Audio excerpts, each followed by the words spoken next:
Greetings to all. Meant to Learn சேனலுக்கு உங்களை வரவேற்கிறோம். இப்போது நாங்கள் பார்க்க இருப்பது மைக்ரோசாஃப்ட் வேர்டை பயன்படுத்தி என்வலப் ஒன்றில் எவ்வாறு பிரிண்ட் பண்ணுவது என்பது. எம்எஸ் வேர்டில் உள்ள மெயிலிங்ஸ் ரிப்பனுக்கு செல்ல வேண்டும். அதிலே என்வலப்ஸ் என்ற கட்டளையை கொடுத்தவுடன் ஒரு டயலாக் பாக்ஸ் தோன்றும். அதிலே ரெண்டு பிரதான விடயங்களை கேட்கின்றன: delivery address and return address. Delivery address ஆக ஒரு நிறுவனத்துக்கு அனுப்புவதாய் நிறுவனத்தின் தலைவர், அவர் பதவி, நிறுவனத்தின் பெயர்,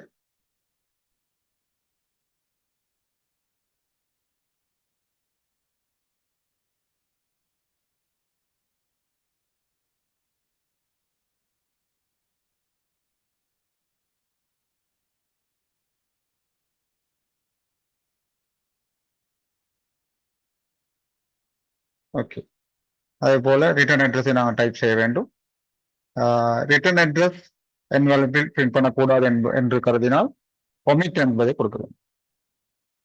ஒமிட் என்பதை ஆன் பண்ணும்போது ரிட்டர்ன் அட்ரஸ் இந்த ப்ரிவியூவில் காட்டப்படுவது போல இல்லாமல் போய்விடும், பிரிண்ட் பண்ணப்பட மாட்டார். இல்லாவிடில் ஆன் பண்ணி கொடுக்க முடியும்.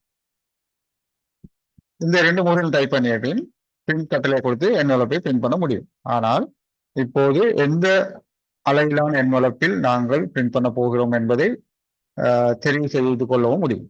அதற்காக ஆப்ஷன்ஸ் பட்டன் கிளிக் செய்யும் போது என்வலப் சைஸ் என்பதில் பல அளவுகள் காட்டு. இங்கே சைஸ் 10 என்று காட்டுகின்ற இந்த கிட்டத்தட்ட 4 அங்குலம் தர 9 அங்குலம் கொண்ட இந்த என்வலப் தான் இலங்கையிலே பொதுவாக பாவனையில் உள்ளது. அதை விட சற்று சிறியதாக இருக்கும். ஆகவே அதைத்தான் நாங்கள் தெரிவு செய்ய வேண்டி வரும். ஆகவே அதை தெரிவு செய்த பின் ஓகே செய்ய முடியும். பிரிண்டிங் ஆப்ஷன் என்ற இடத்தில் ஃபீட் மோட், உங்களது பிரிண்டரில் எவ்வாறு என்வலப்பை போட முடியும் என்பதை இதில் தெரிவு செய்ய வேண்டும். கூடுதலாக இங்கே தெரிவு செய்யப்பட்டுள்ள வகையில் நீள்வாக்கில் நடுவில் போட வேண்டிய, பிரிண்டரின் நடுவில் போட வேண்டிய. சில பிரிண்டர்கள் வேறு வேறு ஆப்ஷன்கள் இருக்க முடியும். ஓகே, இதை செக் பண்ணிய பின் நாங்கள் பிரிண்ட் கட்டளை கொடுக்கும் போது அந்த என்வலப் பிரிண்ட் பண்ணப்படும். இதில் இரண்டாவது முறையாக இந்த என்வலப்பில் மேலதிக விடயங்களை சேர்ப்பதாயின் add to documents, இப்போ நாங்கள் பார்த்தது ஒரு முறை, இது இரண்டாவது முறை. add to document என்பதை கிளிக் செய்யும் போது அது ஒரு வெள்ளை என்வலப்பில் காட்டுவது போல எழுத்துக்களை காண்பிக்கும். ரிட்டர்ன் அட்ரஸ், டெலிவரி அட்ரஸ், அதாவது ஃப்ரம் அட்ரஸ் டு அட்ரஸ். இந்த ரிட்டர்ன் அட்ரஸ் என்பது பேஜில் டைப் பண்ணப்பட்டுள்ளது போல சாதாரணமாக டைப் பண்ணப்பட்டிருக்கும். டெலிவரி அட்ரஸ் ஒரு டெக்ஸ்ட் பாக்ஸில் கொடுக்கப்பட்டிருக்கும். அந்த டெக்ஸ்ட் பாக்ஸில் இண்டென்ட்டும் செட் பண்ணப்பட்டிருக்கும். நாங்கள் இண்டென்ட்டை அட்ஜஸ்ட் பண்ணிக்கொள்ள முடியும் தேவையான அளவுக்கு. பிறகு அந்த டெக்ஸ்ட் பாக்ஸை சின்னதாக்கி கொள்ள முடியும், நகர்த்த முடியும். சாதாரணமாக இதில் உள்ள எழுத்துக்கள் 12 சைஸில் காணப்படுது. விரும்பினால் நாங்கள் கொஞ்சம் பெரிதாக்க முடியும், 14 சைஸ் அல்லது 16. அதே போல ரிட்டர்ன் அட்ரஸ் 10 சைஸில் காணப்படுது, அதை நாங்கள் 12க்கு கொடுக்குறோம். இந்த ரிட்டர்ன் அட்ரஸை என்டர் கீயை பயன்படுத்தி கீழே கொண்டு வர முடியும். கொண்டு வந்து இன்னும் மேலதிக விடயங்களை நாங்கள் சேர்க்க போகிறோம். முதலாவதாக கம்பெனியின் லோகோ. கம்பெனியின் லோகோவாக உதாரணத்துக்கு நாங்கள் ஒரு படத்தை இன்சர்ட் பண்ணுகிறோம். அதன் டெக்ஸ்ட் ராப் ஆப்ஷனை ஸ்கொயர் என்பதாக கொடுக்கிறோம். கொடுத்த பிறகு நாங்கள் தேவையான இடத்தில் அதனை பிளேஸ் பண்ணிக்கொள்ள முடியும். பொதுவாக என்வலப்புகளில் அந்த நிறுவனத்தின் லோகோ பிரிண்ட் பண்ணப்படும்.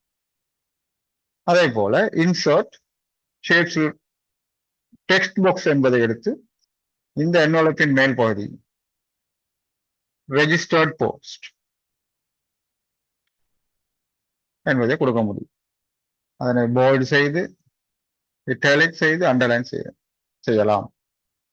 சென்டர் என்வலப்பின் நடுப்பகுதியில் இவ்வாறு காணப்படும். இது பதிவு தபாலை அனுப்புவதாயின் ரெஜிஸ்டர் போஸ்ட் என்பதை குறிப்பிடுவது நன்று.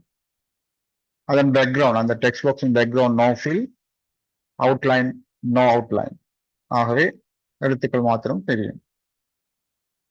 அதே போல இன்னொரு டெக்ஸ்ட் பாக்ஸை இடது பக்க மேல்முளையில் கடித உரையின் இடது பக்க மேல்முளையில் இட்டு சில வேளை நிறுவனங்கள் சொல்வார்கள் இடது பக்க மேல்முறையில் இதனை குறிப்பிட்டு அனுப்புவோம் என்று application for this post application for that one அப்படி நாங்க போட வேண்டி வரும். அப்ப அப்படி application for the post of clerk அந்த டெக்ஸ்ட் பாக்ஸின் பேக்ரவுண்ட் அவுட்லைனை இல்லாம ஆக்கிட்டோம். அப்போ அதுவும் மென்ஷன் பண்ணியாச்சு. கூடுதலாக அந்த கடிதத்தின் சப்ஜெக்ட் தலைப்பு தான் இங்கு இடது பக்க மேல்முனையில் எழுதப்படும். அடுத்தது ஒரு ஷேப் ஒன்றை முத்திரை ஒட்ட வேண்டிய இடத்தில் குறிப்புக்காக நாங்கள் போட்டு வைக்க முடியும். ஃபில் இல்லாமலாக்கி அவுட்லைன் மாத்திரம். இதனை ரைட் கிளிக் செய்து add text என்று கொடுப்பதன் மூலம் அதனுள்ளே எழுத்துக்களை டைப் பண்ண முடியும். affix postage here எழுத்துக்கள் தெரியாமல் காணப்படும். காரணம் எழுத்துக்கள் வெள்ளையாக இருப்பது. ஆகவே அதனை கருப்பாக மாற்றும் போது எழுத்துக்கள் தெரியும். அதனோடு ரிமூவ் ஸ்பேஸ் ஆஃப்டர் பேராகிராஃப் என்பதையும் பொறுத்து அதனை எழுத்துக்களை வரிகளை நெருக்கமாக வைத்துக் கொள்ள முடியும். அது ஒரு குறியீடாக முத்திரை ஒட்ட வேண்டிய இடத்தை காட்டும் விதமாக அதிலே கொடுக்க முடியும். இது மேலதிகமாக டு ஃப்ரம் என்பது தேவையில்லை. சாதாரணமாக வலது பக்கம் உள்ளது டெலிவரி அட்ரஸ் ஆகவும் இடது பக்கம் உள்ளது ரிட்டர்ன் அட்ரஸ் ஆகவும் கருதப்படும். நாங்கள் விரும்பினால் இன்னொரு டெக்ஸ்ட் பாக்ஸை போட்டு டு என்றும் இங்கே ஃப்ரம் என்றும் கொடுக்க முடியும்.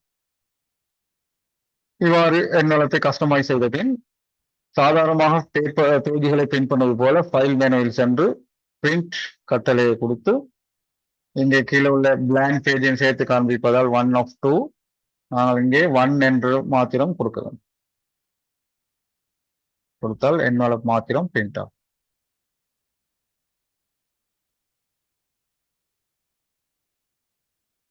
That's all. Thanks for watching. Please subscribe our channel. Thank you.